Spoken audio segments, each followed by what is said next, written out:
Welcome to the RE Podcast, the first dedicated RE podcast for students and teachers.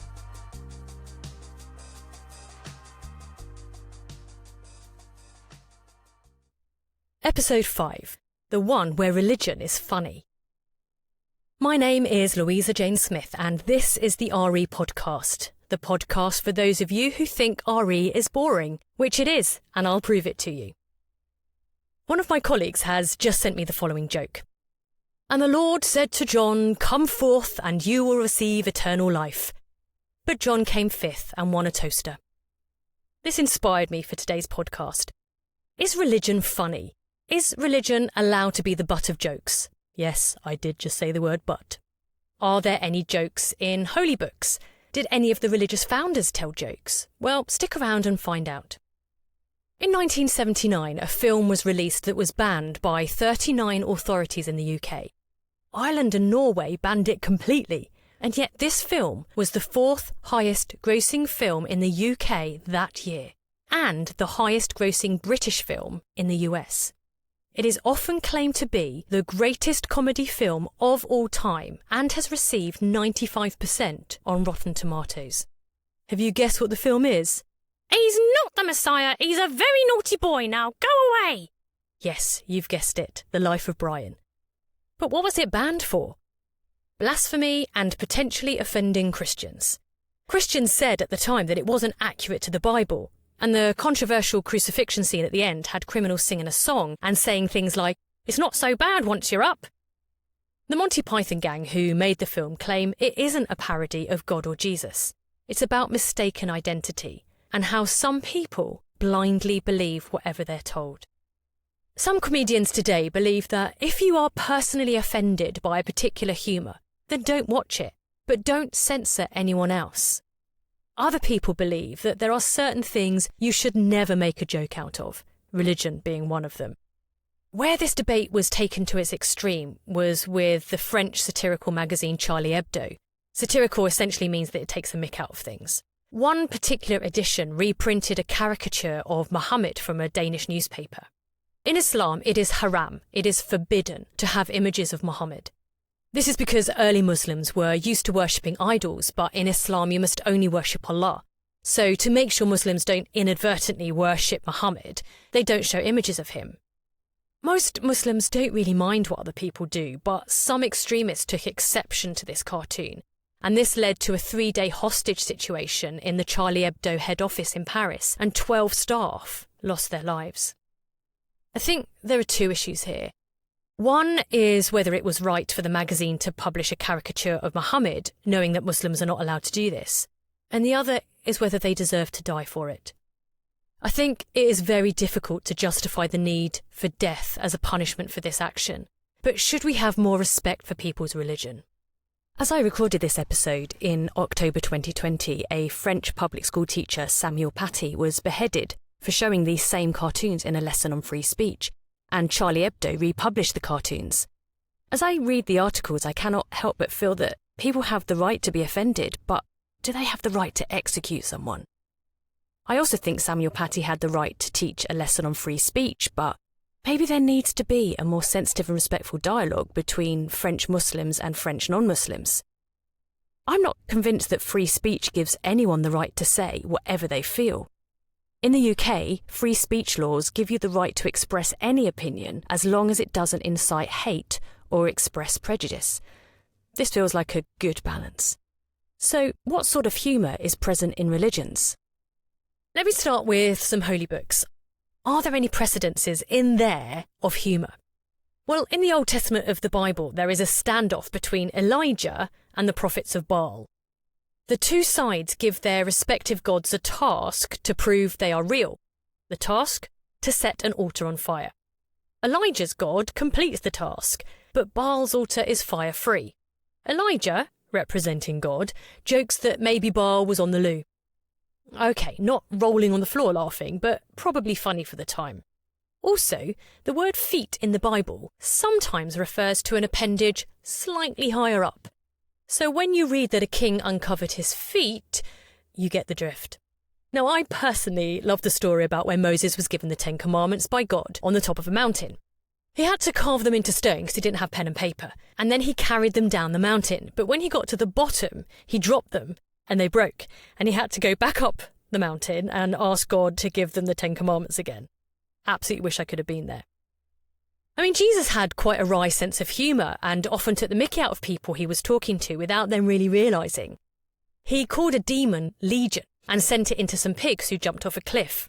Now, Legion can also refer to the Romans, so it was actually Jesus suggesting that the Romans could do one. Jesus also told a group of Jews who were about to stone a woman caught in adultery that whoever was without sin could throw the first stone. They all slowly dropped their stones and wandered away, and the woman was not stoned. In this way, Jesus didn't contradict the law, which states that the punishment for adultery is death, but also didn't condone the killing of the woman. There's also a story in the New Testament about a man who was so bored in one of the disciples' sermons that he fell asleep, fell out a window, and died. Quite dark humour. Heard about the man with the stretchiest bum in the Bible, right? He tied his ass to a tree and walked into Jerusalem. The Prophet Muhammad, peace be upon him, is believed to have liked a prank and is shown to laugh haughtily in the Quran. And there are stories in the Quran where a woman finds out she is pregnant and she laughs because she's really old and she imagines an old woman having a baby. She then points at her husband, who happens to be Abraham, and laughs at him too because he's just as old. But in the Hadith, which are the sayings of the Prophet, he warns against making jokes that are cruel or offensive or untrue in nature, particularly regarding Islam. There are some great Muslim comedians. Allah Made Me Funny showcases some of the best ones, and they joke about terrorism and polygamy. The laughing Buddha is quite an iconic image from Buddhism, but did you know there's actually something called laughing meditation? The Dalai Lama, who is the spiritual head of Tibetan Buddhism, is one of my favourite people in the world. And if you haven't seen his impression of Donald Trump or the one where he eats pizza while being interviewed, I recommend both of those to you. Actually, that reminds me. The Dalai Lama walked into a pizza shop and says, "Can you make me one with everything?" Furthermore, why did the Indian set his friend's turban on fire? It was a Sikh joke. So yes, that brings me to Sikhism. How many guys wearing turbans does it take to change a light bulb? Sikhs. I'll stop now. I'm sorry, there are so many. Dalbir Singh is a Sikh who has decided to respond to stereotypes using humour. He was inspired by strange questions he got about his turban and continually being mistaken for a member of the Taliban. He uses jokes to fight back. These are all cartoons, so you'll have to look them up yourself, but it is an example of how humour is used within religion as a force for good. So, if there is a precedent of humour in holy books, religious founders are cracking jokes, religious people are telling jokes about their religion, does that mean that it is okay to make jokes about religion? I don't think everyone would agree. Someone like Ricky Gervais argues that there is no limits when it comes to humour, that you can make a joke about anything. He says, and I quote, "Offence often occurs when people mistake the subject of a joke with the actual target. They're not always the same." Let me give an example. He got criticised for making a joke about Caitlyn Jenner because people argued he shouldn't joke about transgender. He claimed that this was confusing the subject with the target. He wasn't joking about being transgender, the subject, but about specifically Caitlyn Jenner, the target. He believes that you can make a joke about anything, but it depends what the joke is. He also makes the point that if a joke hurts someone's feelings, then change the feelings, not the joke. But is this the world we want to live in, where we can say anything and not take into consideration people's feelings? Well, Gervais differentiates between a joke being offensive and someone thinking it's offensive. He argues they're different things. For example, chicken is horrible versus I think chicken is horrible. One is false and the other is true. The other problem with being offended is that it is a sliding scale. So some people would be offended if a joke had a swear word in it, but does that mean that no one should make jokes with swear words in it? Some people are offended if we make jokes about disabled people, but I know little people who often walk into bars and ask if they sell shorts or offer themselves to paint the skirting boards. So it seems as if we can't use how offended people get to decide whether a joke should be told or not. Also, if people fight for equality, then should this extend to humour too? If we're allowed to joke about politicians, then should we be able to joke about actors or transgender or heterosexuals? If groups are exempt from being part of a joke, Are they asking to be treated differently from other people? So maybe you can make jokes about whatever you find funny, but you don't have to listen to jokes that you don't find funny. Ricky Gervais says it's like jumping in front of a bullet and then attacking someone for shooting the gun. If you are offended by a certain person's jokes, then don't listen to them. But what do you think? Do you think it is okay to make jokes about your own religion, just not about other people's?